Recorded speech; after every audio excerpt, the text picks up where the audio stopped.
नए तरीके से जो भी दोस्तों 10वीं और 12वीं में जो अलंकार पूछा जाता है, तो अलंकार के बारे में आज हम लोग जानेंगे कि अलंकार कितने प्रकार के होते हैं और क्या क्या अलंकार के बारे में होते हैं। चलिए दोस्तों जानते हैं। तो यहाँ से अगर आप यूपी बोर्ड में या बिहार बोर्ड में किसी भी 10वीं या 12वीं में पेपर देने वाले हैं, तो आप लोग क्या कीजिए, तो ये चलेगा आप लोगों का बाबू अलंकार। क्या चलेगा? अलंकार। पहले तो आज जानेंगे कि अलंकार के कितने प्रकार होते हैं। क्या जानेंगे? अलंकार के प्रकार। तो अलंकार किसे कहते? पहला शब्द आता है आप लोगों को बाबू कि अलंकार क्या होता है।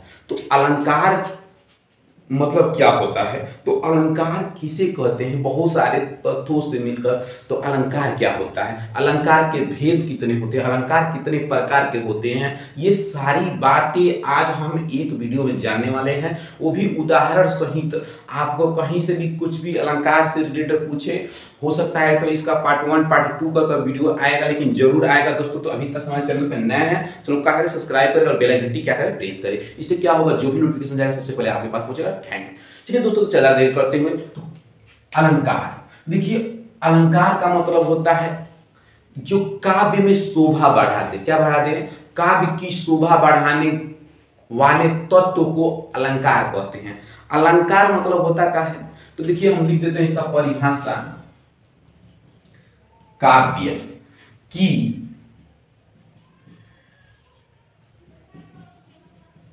क्या बढ़ा दे? शोभा। शोभा मतलब क्या? सुंदरता बढ़ाने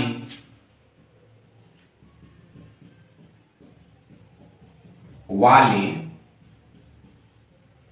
क्या चीज? वाले तत्वों को। क्या बाबू? तत्वों को। इसको इन्वर्ट का हम कर लेंगे। तत्वों को क्या कहते हैं, तो बाबू अलंकार कहते हैं। क्या कहते हैं? तत्वों को अलंकार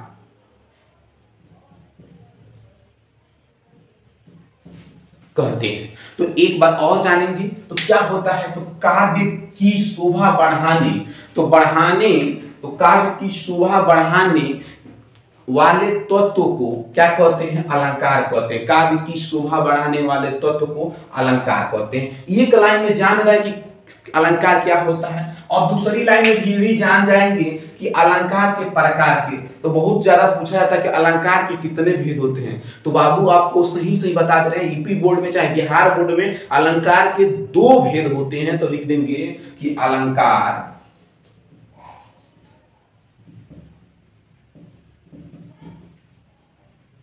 देखिए, अलंकार क्या लिखते हैं? अलंकार के भेद लिखते हैं। अलंकार के भेद ठीक है। तो कौन कौन होते हैं, तो अलंकार के भेद आपको हम बता दे रहे हैं। अलंकार के यहां से हम लिख दे रहे हैं अलंकार। क्या है बाबू? अलंकार। अलंकार के 2 भेद होते हैं। तो इसको हम दोनों को बारी बारी से बांटकर अच्छे ढंग से ऐसे बना लेंगे, आप एकदम बेसिक कंसेप्ट आपको मिलेगा। तो अलंकार कितने भेद होते हैं? 2। पहला कौन सा होता है, तो पहला होता है शब्दालंकार। क्या होता है? बाबू? शब्दालंकार। और दूसरा होता है अर्थालंकार।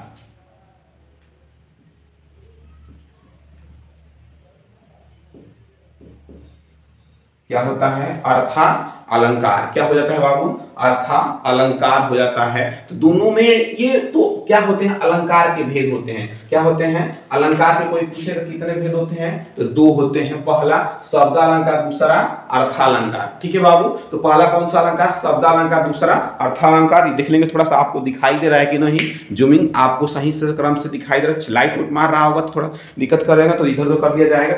अब देखिए इसका बाद क्या होते हैं, तो शब्दालंकार कोई उदाहरण देता है, कहता है कि रघुकुल रीत सदा चली आई।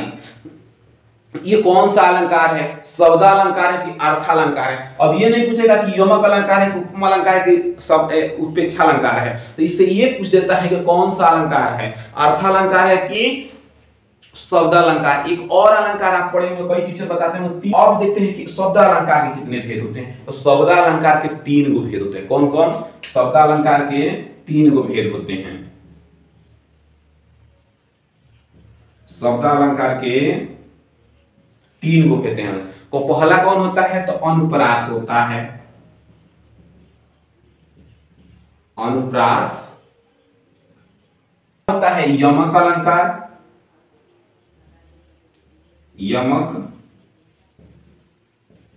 यमक अलंकार। तीसरा होता है जो होता है श्लेषा अलंकार।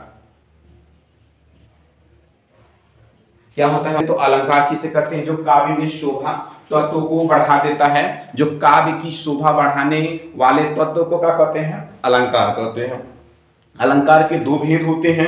कितने भेद होते हैं? दो भेद होते हैं। अलंकार के कितने भेद होते हैं? दो। ये पहला है बाबू और ये कौन सा है? दूसरा है।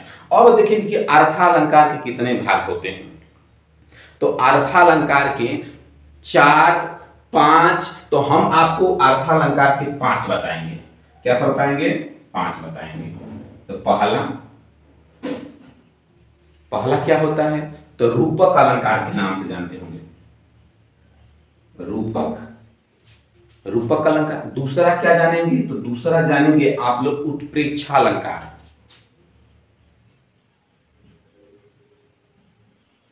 क्या चीज? उत्प्रेक्षा अलंकार। तीसरा क्या जानेंगे बाबू? तो तीसरा आप लोग जान जाएंगे, तीसरा होता है उपमा अलंकार, जो सबसे ज्यादा पूछा जाता है, उपमा अलंकार। चौथा होता है संदेह अलंकार, जिसके कहा जाता है कि नारी बीच सारी, सारी बीच नारी, नारी है कि सारी है कि सारी है कि नारी है। जो द्रौपदी का चीरहरण हुआ था वही बताया गया था कि जो श्री कृष्ण ने साड़ी बढ़ाना, जब द्रौपदी को साड़ी चीरहरण करने लगे तो वहीं पर यह संदेह अलंकार हुआ था कि नारी की सारी है कि नारी है, संदेह। और ये होता है जो लास्टवा होता है, आपको हम बता दें, जान गए। तो पहला चीज हम जानेंगे अलंकार। अलंकार क्या होता है? काव्य की शोभा बढ़ाने वाले तत्व को अलंकार कहते हैं। इससे छोटा अगर कहीं कोई बता देता है तो आपको कोई नहीं बताएगा। तो अब देखिए अलंकार के कितने भेद होते हैं? 2 होते हैं। पहले बता दिया अलंकार शब्दालंकार, दूसरा बता दिया अर्थालंकार। शब्दालंकार को कितने भागों में बांटा गया है बाबू? तो 3 भागों में बांटा गया। पहला अनुप्रास अलंकार, दूसरा यमक अलंकार, तीसरा शब्दालंकार, सॉरी श्लेषा अलंकार। क्या होता है बाबू? श्लेषा अलंकार, श्लेषा अलंकार। अब देखिए अर्थालंकार जो दूसरे नंबर पे आता है, उसका क्या कंडीशन होता है? तो पहला होता है रूपक अलंकार, दूसरा होता है उत्प्रेक्षा अलंकार, तीसरा होता है उपमा अलंकार और चौथा होता है संदेह अलंकार। और ये होता है जो उतना खास इंपोर्टेंट नहीं होता है। तो ये जो हम लोग को 4 इसमें से पढ़ना है, 3 इसमें से पढ़ना है। तो अभी हम लोग पढ़ेंगे शब्दालंकार। क्या पढ़ेंगे हम लोग? शब्दालंकार। शब्दालंकार में अर्थालंकार, शब्दालंकार। तो अभी दोस्तों, तो आप लोग अभी तक मेरे चैनल पे नए हैं, चैनल सब्सक्राइब करें, अपने दोस्तों के पास शेयर नहीं किया तो क्योंकि शेयर कर देंगे तो इससे क्या होगा कि जो भी उनकी जानकारी होगी अलंकार के बारे में आधा अधूरी होगी, इससे कंफर्म हो जाएगी बाबू। अनुप्रास अलंकार, अलंकार कोई सा भी सारे हम पार्ट में बताएंगे। देखिए तो ये शब्दालंकार के पहला नंबर है अनुप्रास अलंकार। अनुप्रास अलंकार क्या होता है अभी जानेंगे हम उदाहरण सहित। आपको 1 से 2 से 3 से या 4 से कहेंगे तो उदाहरण एग्जांपल दे देकर आपको हम समझाने का प्रयास करेंगे। दोस्तों चलते हैं बाबू अलंकार, अनुप्रास अलंकार। जहां पर किसी वर्ण व्यंजन वर्ण, क्या बाबू? जहां पर किसी व्यंजन वर्ण की बार बार आवृत्ति होती है वहां अनुप्रास अलंकार होता है। कह रहा है यहाँ पर बाबू कि जहां पर किसी व्यंजन वर्ण की आवृत्ति, व्यंजन मतलब क्या? अक्षर, वर्ण मतलब क्या? जो हम क से लेकर वर्णमाला में लिखते हैं वही पता है।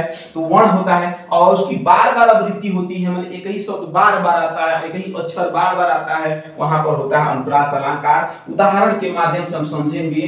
कह रहा है कि रघुपति राघव राजा राम। इसमें देखिए रघुपति राघव राजा राम, इसमें पहले उदाहरण में र शब्द की बार बार आवृत्ति हो रही है। किसकी? र शब्द की बार बार आवृत्ति हो रही है। कैसे? तो देखिए यहाँ पर र आया है, दूसरे में भी र आया है और तीसरे में भी र आया है, चौथे में भी क्या आया है? र आया है। तो यहाँ पर किस चीज की आवृत्ति हो रही है? बार बार। किस वर्ण की? तो र शब्द वर्ण की बार बार आवृत्ति होती है, इसलिए क्या हो गया? अनुप्रास अलंकार हो गया। दूसरे से चलिए समझेंगे।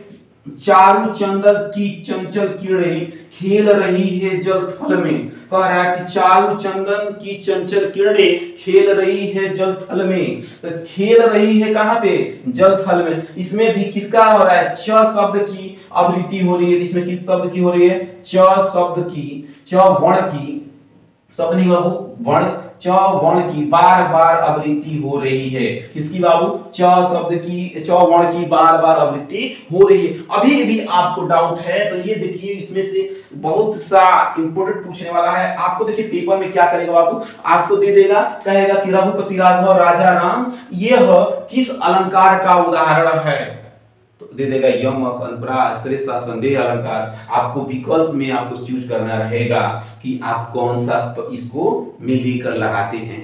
ठीक है, तो अब देखिए कह रहा है तीसरा उदाहरण की दगमग दलमल दलमल चंचल चंचल झलमल झलमल तारा। अब देखिए ये आसमान की कह रहा है कि दलमल दलमल चंचल चंचल झलमल झलमल तारा। जो देखिए यहाँ पर द शब्द की आवृत्ति हो रही है, द शब्द की, यहाँ पर च शब्द की और यहाँ पर झ शब्द वर्ण की, तो यहाँ पर च द वर्ण की और यहाँ पर च वर्ण का हो रहा है, च वर्ण का, और यहाँ पर बाबू झ वर्ण का आवृत्ति बार बार हो रही है। किसकी हो रही है? बार बार हो रही है। तो यहाँ पर क्या हो जाएगा बाबू? ये हो जाएगा अनुप्रास अलंकार। एक बार और हम प्रयास करेंगे आपको समझाने के लिए बाबू। तो देखिए इसी तरह आप लोग हमारे चैनल में अभी तक नहीं सब्सक्राइब किए, सब्सक्राइब करें और बेल आइकन भी दबाएं, क्योंकि ये 10वीं और 12वीं के लिए खास होने वाला है, बेहद इंपोर्टेंट होने वाला है। तो ये आप लोग देख लीजिए, एक उदाहरण है रघुपति राघव राजा राम, ये चारू चंदन की चंचल खेल रही है जल थल में, दलमल दलमल चंचल चंचल झलमल झलमल तारा। ये जो आसमान में दलमल दलमल दिखाई देता है, चंचल चंचल झलमल झलमल जो तारे दिखाई, तारों की बात है, तारों के समूह की बात की जा रही है, वही है बाबू। यहाँ पर द वर्ण की और च वर्ण की और झ वर्ण की बार बार वृद्धि हो रही है। यहाँ पर क्या होता है? अनुप्रास अलंकार होता है। ठीक है बाबू, ये क्लियर हो जाएगा आपको। चलिए इसके साथ हम चलते हैं नेक्स्ट पार्ट में, आप लोग जरूर देखिए। अभी तक हमारे चैनल बनाए हैं, चलो सब्सक्राइब कीजिए।